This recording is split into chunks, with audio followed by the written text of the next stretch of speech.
ప్రతి చోట కూడా ఆయన ఏమంటాడు తెలుసా? నీ విశ్వాసం నిన్ను స్వస్థపరిచింది, నీ విశ్వాసమే నిన్ను స్వస్థపరిచింది. లైవ్ వస్తుందా? చూడు, కట్టకుండా వస్తుందా? లైవ్ వస్తూనే ఉందంట. సిద్ధపడండి,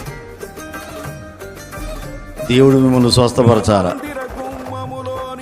ఆత్మీయంగాను భౌతికంగాను మీరు స్వస్థత నొందుదురుగాక. ఈ వాక్యం మీ హృదయంలో పనిచేయాలి. నీ బలహీనతలు తొలగిపోవాలి. స్వస్థత నీకు శీఘ్రమే కలుగునుగాక. ఎప్పుడైతే నీ హృదయం అంతరంగంలో మార్పు వస్తుందో నీకు తెలియకుండానే ఆయన కృప నీ మీద కురంభరించబడుతుంది. ఆయన ఆత్మ ప్రవాహం నీలో నిలచి ఉంటుంది. ఆయన ఆత్మ ప్రవాహం నీ మీదకు దిగి వస్తుంది. పొంగిపొరలైన అభిషేకం నీ నుండి బయలుదేరుతుంది. స్వస్థత శీఘ్రమే కలుగుతుంది.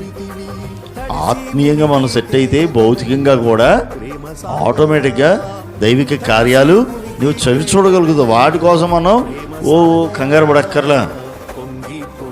నీవు ఆత్మీయంగా ఒక సిద్ధపాటుతో, ఆత్మీయంగా ఒక తీర్మానం కలిగి ప్రార్థన చేస్తే, అది నువ్వు చేసి ఆ ప్రార్థన శారీరకమైనటువంటి నీ బలహీనతను నీకు తెలియకుండానే దాన్ని వెళ్ళగొట్టేసింది, దాన్ని కొట్టివేస్తుంది.